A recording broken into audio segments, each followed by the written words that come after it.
cette table ronde de 3h30 sur espèces urbaines, espèces menacées, avec un point d'interrogation dont nous nous réjouissons. Mais d'abord, nous avons une start-up. Oui, merci beaucoup. Alors, avant de vous parler de Smart City, on va parler un petit peu de Smart Family et de Smart Company. Alors, pourquoi Youpees, c'est la première marketplace, place de marché des services à la personne. C'est parti d'un constat simple, c'est que lorsqu'on est parent, trouver une solution de garde, c'était extrêmement compliqué. Soit vous vous reposez sur des agences, et là c'est des tarifs qui sont extrêmement chers, entre 20 et 30 euros de l'heure, soit vous regardez la petite annonce au supermarché, à la boulangerie, mais 3 lignes, ça n'est pas suffisant lorsqu'il s'agit eh bien, de vos enfants. C'est pour ça que Youpees a créé la première plateforme sociale sur laquelle vous allez pouvoir trouver une babysitter, une nounou, une assistante maternelle qui est recommandée par vos amis parce que vous pouvez lier votre compte Youpees avec les réseaux sociaux et ainsi savoir si vos amis ou les amis de vos amis ont recommandé cette babysitter. Donc ce service qui est sur la garde d'enfants s'inscrit maintenant dans d'autres types de problématiques, le ménage, l'aide aux seniors et aujourd'hui s'inscrit dans les entreprises. En effet, des entreprises comme la SNCF, comme Capgemini, comme Publicis, vont proposer une plateforme pour leurs employés pour que cette fois-ci, ils puissent trouver eh bien, une babysitter, une femme de ménage ou quelqu'un pour aider leurs proches, eh bien, recommandé par d'autres collaborateurs. Donc Youpees, aujourd'hui, c'est près de 500 000 intervenants dans 7 pays. La France est le principal pays avec 200 000 intervenants et aujourd'hui, une quinzaine de grands groupes qui ont rejoint Youpees. Donc une sorte de Airbnb ou de Blablacar des services à la personne. Merci beaucoup. Quel est le business model ? Alors le business model, il est triple. Le premier, c'est les parents qui vont, par exemple, dans le cas de babysitter, payer un abonnement pour pouvoir contacter les babysitters, par exemple ici 14,90 € par mois. La deuxième, ce sont les entreprises qui vont payer une cotisation pour que leurs collaborateurs, ce soit gratuit. Et là enfin, la troisième, Youpees va s'occuper et être un tiers de confiance pour que le parent, par exemple, puisse payer en ligne et profiter de toutes les démarches administratives automatisées. Alors, je ne peux pas résister, je suis vraiment désolé, mais j'ai écrit il y a 15 jours dans la tribune, une chronique inventée dont le titre est « Airbnb, Ubraillé ou Guili-Guili-Car ».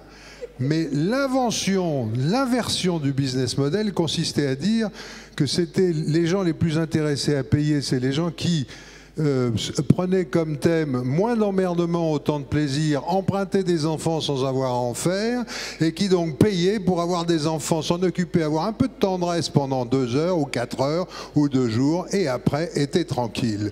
Donc je vous invite à regarder cette chronique complètement inventée et la proposition de business model différent. Merci beaucoup. Bon, mais ceci dit, nous avons notre table ronde et je vais demander à nos 2 participants de se présenter eux-mêmes. Il n'y a rien de mieux. Ah, c'est moi qui commence. Oui, honneur aux dames, pour une fois qu'il y en a. Non, alors, je ne compte pas et donc vous remarquez que c'est une table 50-50, c'est la seule. oui. C'est vrai ? 50-50. Vous êtes assez présent pour quelqu'un qui ne compte pas. Bon. Oui. Alors, bon, je me présente. Catherine Dolto, objet thérapeutique non identifié. C'est bien ça. C'est-à-dire que j'ai une formation très disparate, puisque je suis passée d'abord par une école de théâtre internationale formidable. Après, j'ai fait de la sociologie. Après, j'ai fait des études de médecine. Et finalement, je fais de l'aptonomie. Pour dire rapidement, on en reparlera, c'est sciences de l'affectivité. Dans le fond, derrière ce parcours qui a l'air incohérent, il y a une cohérence très grande qui est l'être humain. Certainement avec une pulsion soignante, donc ça veut dire quelque chose aussi de très tourné vers l'éducation, dans la mesure où, pour un soignant, la manière dont la personne qui l'a soigné a été éduquée et toute son histoire sont toujours très importantes. Et l'histoire de quelqu'un, elle est très imprégnée par, évidemment, sa vie prénatale, mais aussi l'endroit où il vit. Les lieux nous forment et nous conforment. Voilà, ça suffit pour aujourd'hui. pour maintenant. Antoine, ça suffit pour commencer. Merci. Oui. Antoine Picon, donc de formation, c'est aussi assez hybride. J'ai commencé par des études d'ingénieur et d'architecte et je suis devenu en fait historien. Et d'historien, en travaillant très longtemps, ce qui m'intéresse, c'est un peu la façon dont s'articulent des changements à la fois sociaux et culturels, des changements techniques et des changements dans l'espace, dans l'architecture et les villes. Donc après avoir pas mal travaillé sur des périodes assez éloignées, j'en suis venu à m'intéresser au numérique et à la façon dont il transforme à la fois nos cultures, les individus, et puis aussi l'espace, et notamment les villes. Donc on va commencer par des définitions ou par des tentatives de définition. C'est toujours une bonne chose pour un professeur, pour un thérapeute. Espèce urbaine, espèce menacée. Qu'est-ce que vous entendez par espèce urbaine? Qu'est-ce que vous comprenez? Et cette espèce urbaine est-elle menacée? On commence par des généralités, mais on va creuser ensuite. Bon, espèce urbaine, je pense qu'espèce urbaine, ça renvoie à deux choses quand même. Bon, si j'ai bien compris, on s'intéresse plus aux hommes qu'aux rats, même si les rats sont aussi une espèce urbaine, donc les hommes. Et puis, deuxième chose quand même, dans l'idée d'espèce urbaine, les hommes dans leur dimension d'urbanité, c'est-à-dire dans une dimension d'échange, de partage, parce que malgré tout, les villes sont à propos de ça. Donc voilà pour espèce urbaine. Nous faisons très attention à hommes et femmes. C'est un des problèmes, c'est un des problèmes du français. Les humains. Passant en général une partie de ma vie aux États-Unis, effectivement, je mettrais he/she. Mais bon, j'espère qu'on me pardonnera ici. Il va de soi que je prends... bon, alors, je vais dire humain. Donc les humains, voilà. Sachant que là où ça se complique quand même, c'est que dans les espèces urbaines, il va y avoir de plus en plus des algorithmes et des intelligences artificielles et qu'il va falloir apprendre à vivre avec eux. Espèce menacée, alors menacée en quoi? On est menacé, on a toujours été menacé, hein, c'est pas nouveau. Je pense qu'on est quand même menacé par plusieurs choses. Je dirais les équilibres de la ville sont quand même un peu devenus problématiques dans une série de domaines. Et puis on a les challenges environnementaux. Et c'est vrai qu'il est assez intéressant de voir le forum Smart City et la COP 21 si proches dans le temps, parce que c'est vrai que c'est un des problèmes aujourd'hui. Pourra-t-on encore vivre dans des villes environnementalement durables? Catherine. Alors, pour moi, évidemment, tout ce qui a été dit est déjà... évidemment, je suis entièrement d'accord, mais je pense à l'enfant dans la ville. Et je suis très choquée par la manière dont le besoin de se défendre fait que les enfants ne peuvent plus circuler facilement. Je pense au nouveau digicode. Je pense à ces digicodes où il faut savoir lire vite, repérer les lettres, donc il faut voir bien, savoir lire, voir bien, ne pas trembler de la main, est assez grand pour l'atteindre, donc on ne peut plus aller tout seul voir ses copains. Hein, et ça, je trouve que c'est dommageable, et aussi la manière dont il n'y a pas d'espace intermédiaire pour les petits dans les villes. Pas pour les petits, pas pour les vieux. Bah oui, c'est vrai qu'on ne peut pas laisser. Excusez-moi de poser cette question avec mes cheveux blancs. Non, mais c'est enfin, vrai, c'est bon. vrai, oui. Vous avez raison. De toute façon, pour moi, une civilisation se mesure à la manière dont elle accueille les petits et elle accompagne les vieux. Donc nous, pour l'instant, on n'est pas formidable de ce point de vue-là. Il y a eu pire autrefois, hein. Oui. C'est ce qu'il faut se dire quand même. Oui. Mais c'est vrai qu'on a quand même toujours le risque qu'après, je dirais, des moments où ça a été mieux, ça aille plus mal. Oui. On est quand même dans un débat d'ensemble, dans un forum sur la ville intelligente et Smart City. Et quels sont les problèmes que la ville intelligente vous pose? Chacun d'entre vous, alternez comme vous voulez. Qu'est-ce qu'on fait? On liste tous les problèmes? On en liste un, vous en listez un? Absolument. Ouais. Bah, moi j'en vois une série. Bon, y a des problèmes quand même, parce qu'actuellement on nous fait croire que le numérique c'est tout du gratuit. En fait, le numérique, il a un coût énergétique, il a un coût social, etc. Et donc, il y a un problème de... Il y a une recherche sur Google, ça coûte de l'énergie. Il y a un problème, finalement, d'inventer une véritable économie du numérique et qui soit aussi une éthique du numérique, parce que toutes les recherches ne sont pas bonnes, enfin, ne sont pas utiles, etc. Donc, je dirais, il y a un vrai problème, quand même, à terme, de limite. On ne peut pas rendre tout intelligent. Parfois, on a l'impression que tous les objets vont communiquer sur la Terre. Il n'est pas forcément utile de rendre sa théière intelligente. Donc, il y a un problème de limite. Ça, c'est un premier chose. Est-ce que, si vous me permettez, sur cette question précise, oui. est-ce qu'on la résout plutôt par la technologie ou plutôt par l'éducation et par la formation? Ah, ça, c'est l'ingénieur chez moi. Moi, j'aurais tendance à dire les deux, mon général. C'est-à-dire, je crois qu'il n'y a pas de... Je suis monté en grade, je m'en réjouis. Oui, non, mais je pense qu'il n'y a pas de technologie qui fonctionne sans acceptabilité, sans qu'elle soit acceptée, qu'elle soit intériorisée. Donc je dirais, prenez le tri sélectif, on a beau mettre toutes les poubelles de la Terre, si les gens ne veulent pas le faire, ça ne marche pas. Donc je crois qu'il faut les deux. Moi j'insiste beaucoup sur la technologie, oui, disons, mais aussi les comportements individuels et collectifs. Il est clair, par exemple, qu'il y a besoin d'instaurer une certaine forme de frugalité numérique. Il n'y a pas que la frugalité énergétique, pour des raisons à la fois environnementales, mais aussi finalement de qualité de la vie. C'est vrai que se retrouver constamment dans des réunions où tout le monde lit ses SMS ou ses, dont moi d'ailleurs, je dois le confesser, et ses mails pendant qu'un malheureux s'échine à essayer de retenir votre attention, c'est pas une grande qualité d'urbanité.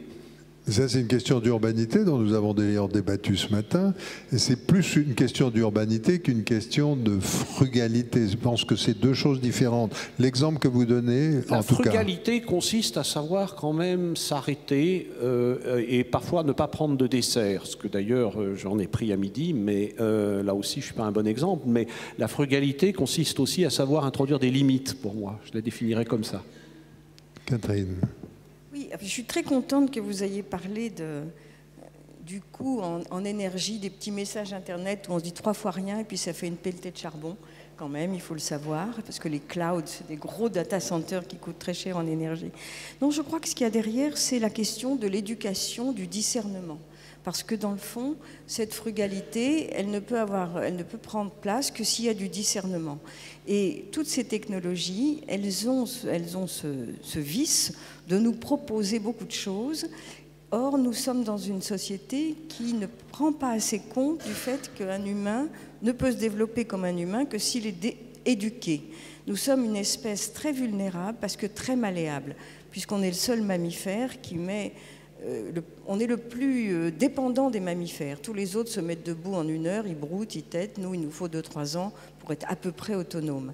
Et ça a des conséquences considérables sur la malléabilité de notre cerveau, la manière dont nous sommes influençables et sur la manière donc dont l'éducation est absolument cruciale. Plus un enfant est bombardé d'informations, plus il doit être invité à réfléchir à qu'est-ce qui est plus intéressant que, qu'est-ce qui est plus beau que, qu'est-ce qui est plus juste que. En ce qui me concerne, avec les bébés que j'accompagne, je commence cette éducation à 4 mois. Je les mets sur mes genoux avec 2 objets, parce que je pense que c'est très important. Donc un des risques, c'est cette noyade dans un flux d'informations qu'on ne sait pas gérer. Et ce que vous décrivez, les gens qui sont là avec arc-boutés à leur SMS... J'en vois d'ailleurs. Oui. Eh bien, ce sont des gens qui peut-être sont aux prises avec des choses très, très, très urgentes à régler et à ce moment-là, on s'incline. Et sinon, ce sont peut-être des gens qui n'ont pas assez forgé leur capacité de faire une hiérarchie dans ce qui est important et ce qui ne l'est pas. Et ça me paraît une carence éducative majeure. Antoine. Alors, je crois qu'on est effectivement, hélas, d'accord. C'était pas la seule limite. Bon, il y a d'autres limites de la ville intelligente. Je suis quand même très frappé par le fait que quand on parle de ville intelligente en général, on pense tout de suite ville pour bac plus 12, genre Silicon Valley, tout le monde a un doctorat ou au pire est un start-upper, etc. Mais bon, des fois on a envie de rappeler, je me souviens d'un discours de maire comme ça que j'ai entendu dans lequel il n'était question que de start-upper ou de créatifs. On se serait cru dans Richard Florida, la classe créative. Mais il y a encore des gens qui n'ont pas forcément vocation à devenir créatifs en ce sens-là. Il y a encore des villes industrielles. Je pense qu'il faut Il y a aussi le problème, par exemple, du grand périurbain. Rendre Manhattan intelligent, c'est pas très dur. Rendre certaines communes très périurbaines intelligentes, c'est une autre paire de manches. Je pense qu'il y a les pays en voie de développement, dans lesquels, bon, lorsqu'on voit les projets de villes indiennes, on a l'impression parfois que tout le monde veut faire son dos. On se dit peut-être qu'il faut diversifier les modèles. Ça va un peu à nouveau dans le même sens. C'est-à-dire l'humain ne suit pas une unique trajectoire et il faut diversifier les modèles. Il n'y a pas qu'un genre de ville. Et ça, c'est pour moi aussi une autre menace. C'est la menace d'un espèce de conformisme dans lequel la ville intelligente deviendrait un certain nombre de parcs pour l'élite. Et puis le reste se débrouille. Alors, nous ne pouvons pas oublier que nous sommes dans le cadre d'une conférence organisée, entre autres, par Carlos Moreno, et dont le thème fondamental, c'est la Living City, la ville qui vit, la ville faite d'êtres vivants. Et donc, nous sommes tout à fait sensibles à ce genre de questions. Mais je voudrais revenir à quelque chose que disait Catherine sur l'éducation. En gros, je n'arrive pas, quand je vous lis, j'ai pas lu grand-chose, mais un petit peu, à savoir si ce flux est la faute des technologies ou si c'est notre éducation qui est en retard et qui doit s'adapter par rapport à un contexte social, économique et technologique qui change. Et je pense que le contexte technique et technologique changeant, il faut que l'humain évolue, parce que toujours le danger, c'est que la technique se retourne contre l'être humain. Et qu'au lieu qu'il y ait une complémentarité des savoirs, il y a une perte des savoirs. En médecine, on le voit très bien. Par exemple, autrefois, on savait chercher la position d'un enfant avec les mains. Maintenant qu'il y a les échographies, beaucoup de médecins ne savent plus le faire. Donc on perd des savoirs parce que la technologie nous offre des possibilités nouvelles. Et moi, chaque fois qu'on perd des savoirs, je suis triste. Ceci dit, on perd toujours des savoirs. C'est-à-dire que la technologie, je crois que ce qu'on oublie souvent, c'est que le progrès technologique, c'est toujours un gain et une perte. Et qu'il faut toujours être conscient du fait qu'on perd quelque chose et qu'on gagne autre chose. Il faut être clair, le passage à la musique numérique, on a perdu un certain nombre de choses et on en a gagné d'autres.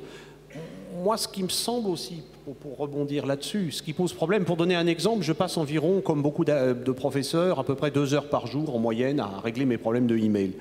Un jour, je vais passer 4 heures. Et puis, heureusement, j'approche d'un âge où j'aurai peut-être plus tout le temps 2 heures ou 4 heures de email, mais il est clair qu'on va vers une forme d'asphyxie numérique. Et du coup, je dirais, comment la traite-t-on? Il y a une possibilité qui est plus de technologie, et c'est vrai qu'on va probablement avoir des aides intelligentes, ça va devenir nécessaire, ne serait-ce que pour répondre à une partie de notre mail, mais on a besoin quand même de retrouver des rythmes de vie. Je pense qu'on est complètement... On est actuellement plutôt dans une période de suffocation où on court après le média numérique en adaptant tant bien que mal nos villes, mais c'est compliqué. C'est aussi une des choses qui me fait peur dans la ville intelligente, c'est s'il faut passer 3 heures pour programmer sur son smartphone toutes les activités complexes, etc., ça va être un peu compliqué.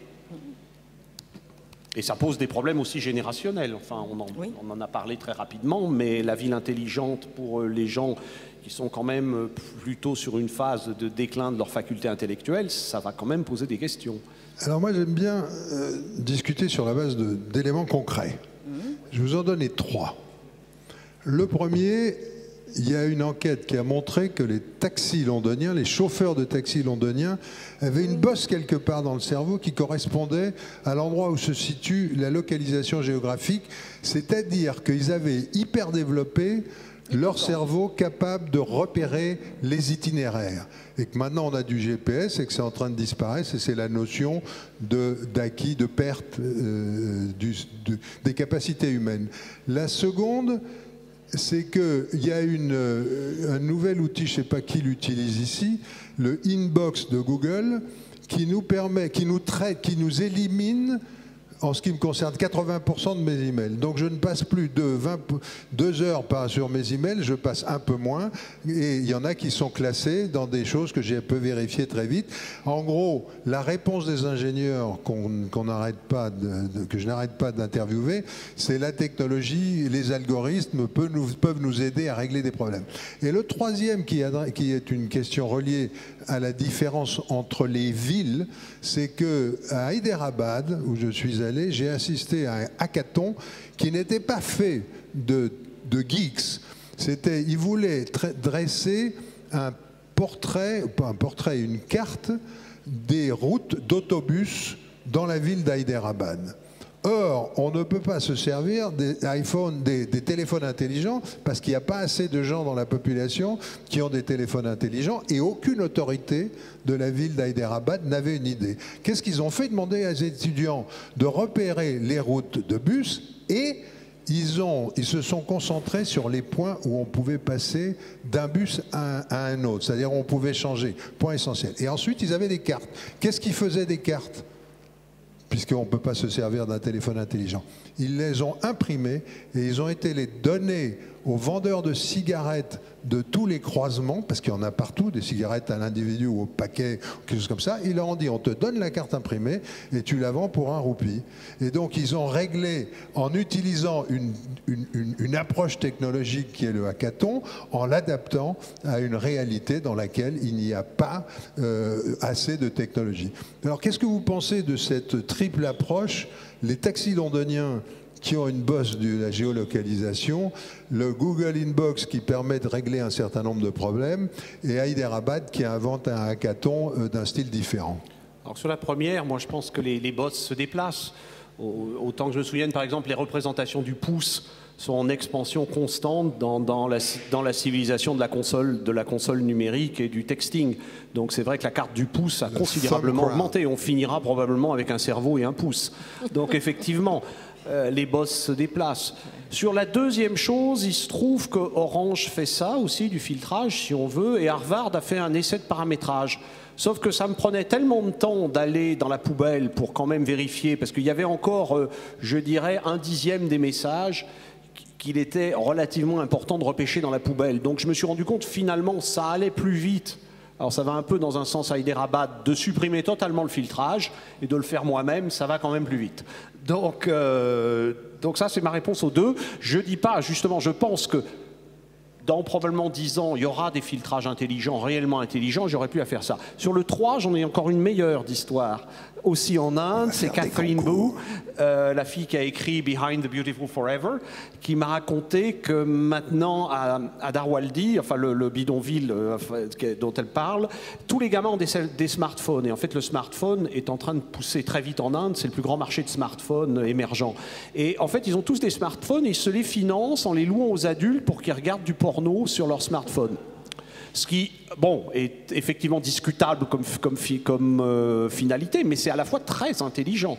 Et on se dit, en fait, l'intelligence dans une ville indienne, c'est au moins autant un gamin équipé d'un smartphone et qui sait s'en servir de façon créative. Voilà. Catherine. Oui, je suis entièrement d'accord avec ce qui vient d'être dit. Les deux grandes découvertes, quand même, pour moi, en dehors de la technologie, c'est des 60 dernières années, c'est la plasticité cérébrale et l'épigénétique. C'est-à-dire que notre génome... Alors, je suis désolé, mais épigénétique, je ne suis pas sûr que nous soyons tous très clairs sur ce que ça veut dire. Bon. Aurez-vous la gentillesse de nous expliquer? C'est le dialogue entre les gènes et l'environnement. C'est-à-dire que ça n'arrête pas de dialoguer. Vos cerveaux ne seront pas les mêmes à la sortie de cette table ronde que quand vous y êtes entrés. C'est à ce point-là. Alors, dans la vie fétale et dans la petite enfance, l'influence est énorme. On peut dire qu'au moment de la conception, le génome, c'est comme la distribution de cartes au début d'une partie, et au moment de la naissance, c'est plus le même jeu de cartes. Et dans la petite enfance, les modifications sont énormes. Parce que le cerveau humain est d'une plasticité extraordinaire, alors qu'un ce dialogue entre les gènes et le cerveau, et tout le reste, mais entre les gènes et le cerveau, est absolument passionnant. Donc, on pourrait dire que moi, si j'ai une obsession en ce moment, c'est le massacre des intelligences, parce que je pense que la plupart des bébés sont beaucoup plus intelligents qu'on croit, beaucoup plus, et même après de longues années d'expérience, je suis encore souvent stupéfaite de ce que je découvre, et qu'on en fait des humains comme nous, la moyenne pas formidable quand même. Il y a quand même un gros gâchis, avec beaucoup d'argent dépensé, soi-disant, pour l'éducation. Et ça me fait beaucoup de peine, parce que je pense qu'il y a beaucoup de gens formidables qui ne vont pas accéder à leur propre intelligence. Donc mon souci, à travers tout ce que vous dites, par exemple, l'hippocampe des chauffeurs de taxi de Londres, celle de Paris aussi d'ailleurs, effectivement, ils vont développer autre chose, ça, c'est pas un problème. Pour moi, c'est qu'est-ce que c'est penser, hein, et qu'est-ce qui permet de diriger sa vie? Alors, quand vous parlez des trucs qui vont trier les mails, moi, c'est juste impensable pour moi. Parce que les gens qui m'envoient des mails, c'est des messages trop complexes pour que je puisse les laisser à la poubelle, éventuellement. Mais vous n'êtes pas journaliste, parce que si vous étiez journaliste, vous recevriez un nombre de communiqués de presse et de choses comme ça. Oui. Bon, en tout cas, moi, personne... C'est une question de finesse de l'algorithme. C'est possible. Mais moi, personne ne fera ça à ma place, jamais. Sauf quand je serai gaga. Oui, alors moi, j'ai toujours l'espoir quand même que quelqu'un va m'en trier le gros. Parce que, par exemple, depuis 10 ans, il y a un Robert-André Picon à Antibes qui a eu une entreprise d'électricité. Et je n'ai jamais réussi avec toutes les stratégies de la Terre, à sortir des listes de courriels sur l'annuaire des entreprises des Alpes-Maritimes et toutes sortes de choses de ce genre. Impossible. Donc le jour où j'avais vraiment... Alors c'est vrai que j'ai essayé tous les trucs de tri classiques, etc. En fait, c'est assez sioux, parce que des fois, je reçois des trucs qui ont l'air vraiment très classiquement académiques, mais qui en fait s'adressent à l'électricien. Donc quand même, l'intelligence artificielle, ça sera bien quand même. Mais sinon, je suis assez d'accord sur l'éducation, que c'est vrai que c'est quand même une des questions clés, notamment à l'ère numérique.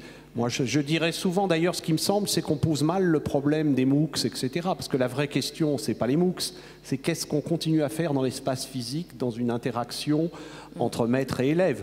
Que des tas de choses vont passer en numérique, qu'on fera les 90% des cours de magistraux en numérique dans 20 ans, ça me paraît une évidence. Mais par contre, qu'est-ce qu'on fait dans l'espace physique? Curieusement, les livres que j'ai écrits sur la ville intelligente, j'essaye de dire finalement la ville intelligente, ce qui compte le plus, c'est finalement l'espace. C'est que la ville, ça reste une ville, et qu'est-ce qu'on y fait?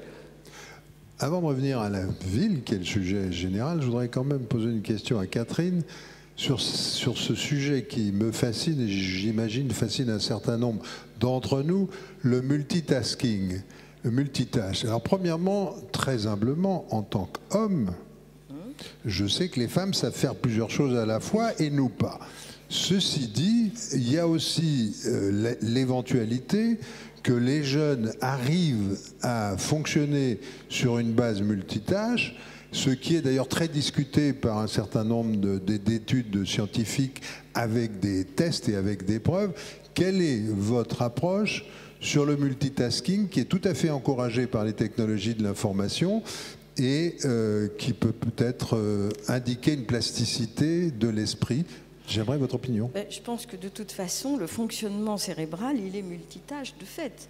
Hein, parce qu'on ne peut pas penser la pensée sans penser la perception. Nous pensons parce que nous ressentons. Hein, et c'est pour ça que l'histoire des cours par MOOC, il se passe énormément de choses entre les gens en dehors de ce qu'ils se disent et des informations qui se transmettent. Et pour moi, c'est ça qui risque de se perdre. Parce que si vous rencontrez quelqu'un et qui vous explique quelque chose, ce n'est pas la même chose que si vous lisez ce qu'il a donné comme explication par écrit. Il y a quelque chose de magique entre les humains et ce serait dommage qu'on le perde. Vraiment, moi, ça me ferait de la peine parce que c'est comme ça que les rencontres nous transforment. Bien sûr, quand on rencontre les idées de quelqu'un à travers un livre, ça nous transforme. Mais quand on rencontre celui qui les pense, c'est beaucoup plus efficace. Donc voilà, je pense qu'il y a plusieurs types d'intelligence, il y en a plein, et que les plus grandes intelligences sont toutes multitâches. Oui, alors moi je suis assez d'accord sur le fait que ce qui se passe dans un contact physique, enfin bon, il y a eu ces études de psychologie, si je vous saisis comme ça et je vous demande quelque chose, je multiplie par 2 ou par 3, je ne sais plus, la chance que vous disiez oui. C'est rien que le contact physique. Ce que les Américains ne font jamais. C'est pas vrai d'ailleurs, mais il y a plein de mythes sur les Américains. Les Américains mais sont... j'ai vécu 15 ans aux États-Unis. Oui, moi aussi, mais alors il y a des tribus de toucheurs, même aux États-Unis. Ah oui, des tribus. Bon, mais on voit distinction. Enfin, tout le monde n'est pas comme Carlo qui me malaxe les épaules chaque fois que je le vois, mais il y a des tribus un petit peu partout. Non, mais plus sérieusement, moi je suis tout à fait d'accord que je pense qu'il y a quelque chose d'irremplaçable dans le contact physique, un peu comme le théâtre. Le théâtre n'a pas été tué par le cinéma, il faut s'en souvenir. Donc je crois qu'il y a quelque chose à réfléchir. Cela dit, en même temps, on a une incroyable capacité à vivre dans l'imaginaire et dans des espaces virtuels. Et le cinéma, là aussi, les émotions parfois très très physiques qu'on ressent au cinéma, je dirais, ce qu'on n'a toujours pas complètement compris dans le cadre du MOOC, c'est qu'un MOOC, ça doit être comme un film. Et donc, ça doit aussi mobiliser des ressources émotionnelles. Le pire des MOOC aujourd'hui, c'est le gars qui fait un manuel simplement qui est filmé sans se rendre compte qu'en fait, ça doit devenir une nouvelle forme d'art multimédia. Et ça, on en est encore très loin. Donc je suis plus optimiste quand même si effectivement, bon, je dirais, si on est une espèce menacée, j'ai tendance à penser qu'on a les outils pour s'en tirer. Voilà. Oui, c'est-à-dire sinon, moi je pense que je suis tellement désespéré par l'espèce humaine que je suis acculé à l'optimisme. Voilà. Parce que sinon, on se tire une balle. On arrête là. Fini, bravo. Oui. La séance est levée, comme dirait. Oui, donc, du coup, ça m'a fait perdre mon fil. Parce que je pensais. C'était l'objectif. Oui. Non. Zut. Je ne sais plus ce que je voulais dire. Non, tant pis, c'est dommage, c'était intéressant. Ça va revenir. Non, c'est dommage, je suis désolé, vous étiez si bien lancé. Vous parliez de désespoir de l'espèce humaine. C'était en l'écoutant, le devoir d'optimisme. Je pensais à ce qui se passe dans la rencontre. Non, mais c'est parti, c'est dommage. Voilà, ben c'est ça, les humains. C'est ça. Du coup, on reste sur notre fin, qui est une forme de pédagogie. Oui, c'est vrai. Non, oui, voilà, ce dont je voulais parler, ça y est. Vous voyez comment ça marche, un cerveau. C'est la question de l'engagement. Je pense vraiment que dans les rapports humains et dans notre façon d'être au monde, ce qui est déterminant, c'est la nature de notre engagement. Je ne parle pas de l'engagement militant, je parle de l'engagement de celui qui dit « je suis là », vraiment, hein, et je suis là pour vous. Les autres le sentent et ça ouvre en eux, dans le cœur et dans l'esprit, dans le cerveau, dans la pensée, quelque chose que rien d'autre n'ouvre, l'engagement de celui qui est là pour vous. Et ça, c'est une des choses qui peut me faire peur dans les technologies modernes, c'est-à-dire que ça peut devenir de formidables outils de désengagement. Oui, tout à fait. Je voudrais donner juste un exemple. Tout à l'heure, en attendant cette table ronde, j'ai reçu un email me disant que le colis que j'avais commandé à Amazon n'arriverait pas en raison d'une erreur d'adresse. Et ce qui était faux. Mais ça, c'est la Poste qui dit ça. Alors, j'avais la possibilité de me communiquer avec les opérateurs d'Amazon. J'ai choisi le chat. En 5 secondes, ils me promettent 60 secondes, en moins de 60 secondes, j'ai pu dialoguer avec quelqu'un qui n'était pas une machine, qui était une personne, et qui s'est engagé pendant 5 minutes à répondre à mes questions d'une façon claire. Ce qui me paraît intéressant, c'est de dire que la technologie, dans un premier temps, on a ce truc horrible où on passe un coup de fil et puis on a une machine qui ne comprend rien à ce qu'on dit, etc. Et dans un deuxième temps, on arrive à quelque chose où elle peut retrouver une communication. Cela dit, pour venir un peu, finalement, apporter de l'eau à votre moulin, mais on est complice là contre vous. Très bien. Il y a eu pas mal d'études sur les comportements online, et notamment les comportements au moment des votes, des débats, etc. Le fait de ne pas avoir de corps en ligne provoque une volatilité beaucoup plus grande des opinions. Et c'est vrai que si vous êtes là physiquement, et du coup d'ailleurs pour moi c'est aussi une des questions pour la ville intelligente, c'est que c'est une ville qui va dépendre quand même, il faut être clair, de plus en plus de délibérations qui vont être médiées via l'électronique. Et du coup, par rapport au mode traditionnel, disons, ça pose quand même des problèmes pas simples de stabilisation. Par exemple, bon, on a aussi observé que dans pas mal de débats, les débats s'enveniment, et puis tout d'un coup, quelqu'un, au lieu de continuer le débat, décide de changer d'opinion et d'avatar. Et on fait ça très facilement. Donc il y a un vrai problème de stabilisation, alors que votre présence physique a tendance à stabiliser votre comportement. Et donc ça, c'est une des questions qui va se poser avec une démocratie qui va devenir de plus en plus électronique. Oui, c'est-à-dire je pense que le défi que le progrès nous tend, c'est qu'il faut que nous fassions passer un cap dans l'éducation aux humains. Il faut voir qu'actuellement, l'éducation des enfants est une vaste injonction à la passivité. Sois passif. Notamment en France. Sans doute, plus qu'ailleurs. Mais quand même, le traitement fait aux bébés dans le monde entier est une invitation à la passivité. Et ça, c'est un vrai problème parce que pour lutter contre les effets potentiellement délétères de ces technologies, il faudrait booster l'engagement affectif, beaucoup, et beaucoup inviter l'enfant à réfléchir à ce qui fait sens pour lui. Parce que quand même, le mammifère humain, une des choses qui le caractérise, c'est qu'il cherche du sens à tout. Et quand on ne lui en donne pas, il en invente. Et celui qui l'invente est en général plus fou que celui qui est en vérité. Donc je pense que nous avons en ce moment une carence éducative majeure parce qu'on s'est reposé beaucoup sur les technologies pour l'éducation, sur un tas de choses. Les adultes se sont désengagés beaucoup, selon moi, de l'éducation, au sens élever le débat, élever le niveau. Et si les machines, à ce moment-là, arrivent trop vite, on arrivera à des gens qui sont complètement débordés, comme nous sommes débordés par nos mails, c'est-à-dire qu'ils seront sous un flux de décisions à prendre et d'informations qui ira trop vite pour eux, parce qu'on oublie trop qu'il faut du temps pour penser. La pensée ne peut pas être instantanée. Ça, on a beau... Il Il y a aussi un autre problème, parce que je dirais, je vois dans le supérieur, je trouve qu'ils sont plutôt plus actifs qu'avant. Vous me direz, en France, c'est pas difficile, mais, mais quand même, par exemple, bon, il y a 15 ans, 20 ans, ils étaient les gamins autour de 20 ans étaient très incapables de trouver de l'information par eux-mêmes. Ils sont devenus plus actifs. Par contre, ils ont d'énormes problèmes de traitement critique de l'information. C'est-à-dire tout arrive à peu près au même plan, et donc du coup l'espèce de hiérarchisation des sources, de leur validité, etc. L'Internet est quand même un grand aplanisseur des discours où tout semble avoir la même légitimité, Paris Match comme la collection La Pléiade, etc., etc. Et ça, ils sont assez désarmés souvent.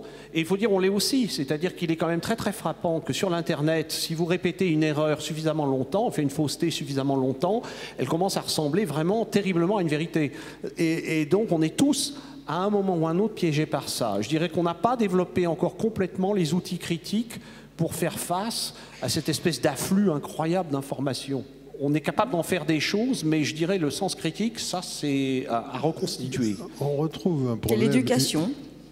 Une des différences que j'ai avec vous deux, puisque vous êtes tous les deux contre moi, c'est que ça ne vient pas... Parano, hein. Oui, une bonne parano, il n'y a rien de tel pour animer un débat. C'est vous qui l'avez dit tout à l'heure.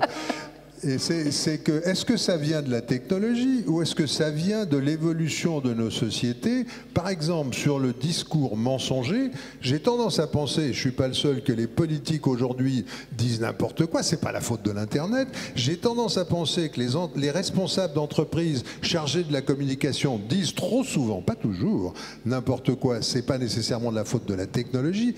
Et donc, ce développement de l'esprit critique, c'est quelque chose qui manque dans nos systèmes d'éducation depuis longtemps. Et il devient d'autant plus grave que nous avons les technologies de l'information, mais il n'est pas causé par les technologies de l'information. Il y a plusieurs réponses. Vous pouvez faire une réponse qui est celle souvent des spécialistes des études sciences, technologies, société, qui est de dire qu'il y a une espèce de coproduction. C'est-à-dire que le social et la technologie, ça se coproduit. En termes plus simples, hein, comme il faut parler en termes simples, c'est un peu le problème de l'œuf et de la poule. Donc en fait, on ne sait pas parce que de toute façon, le social et la technologie, c'est tellement intimement lié.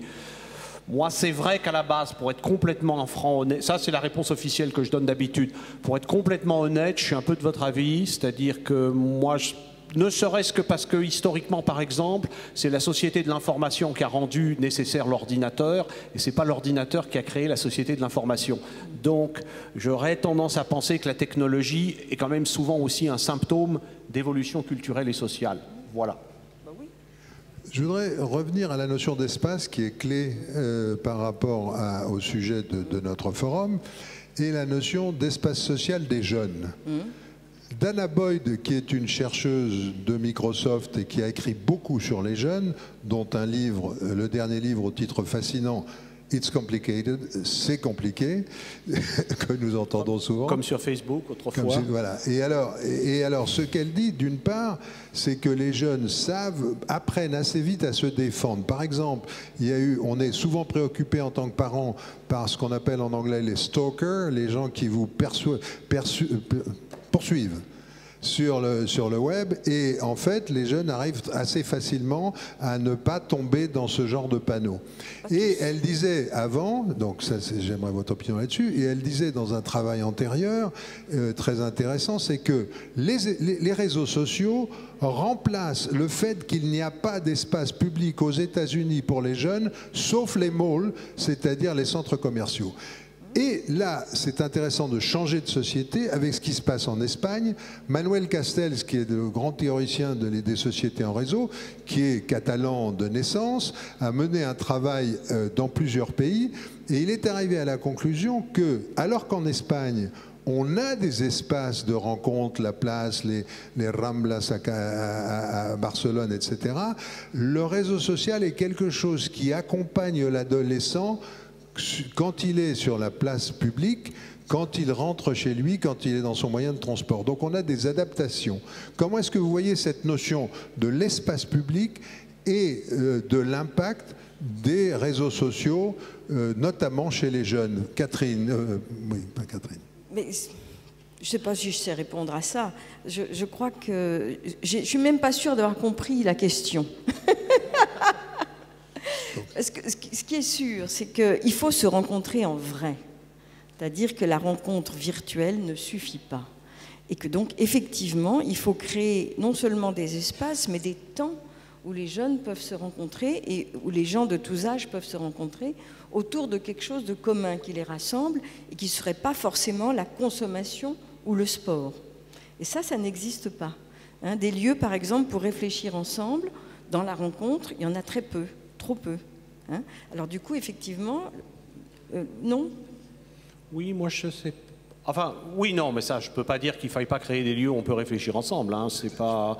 Non, j'étais pas sûr, disons, qu'il y ait une telle crise de l'espace au fond.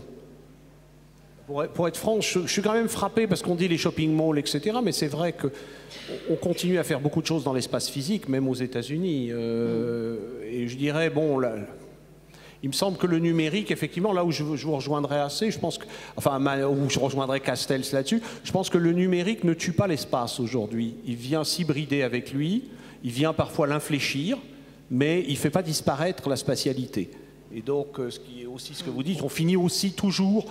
il y a des choses même amusantes. Bon, il y a eu des études fort savantes pour montrer que, bon, à propos des trucs très bêtes, comme par exemple l'air qu'on a sur la photo sur Facebook est un critère déterminant dans le fait de faire des friends ou pas.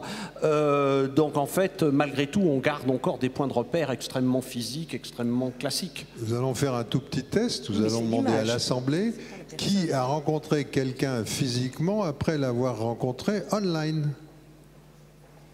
Donc il y a beaucoup de gens, et je pense que c'est notre cas à tous les trois, on a commencé.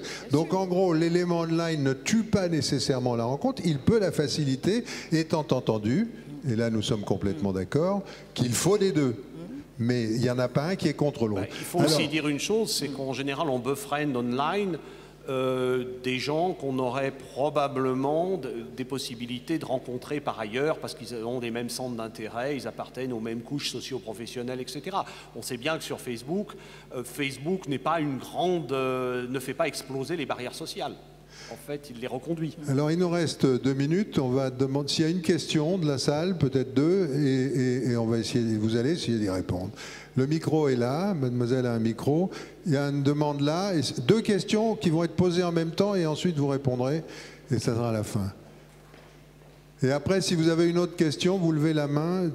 Restez là, restez là, restez là, restez là. Allez-y. Non. Faut taper dessus.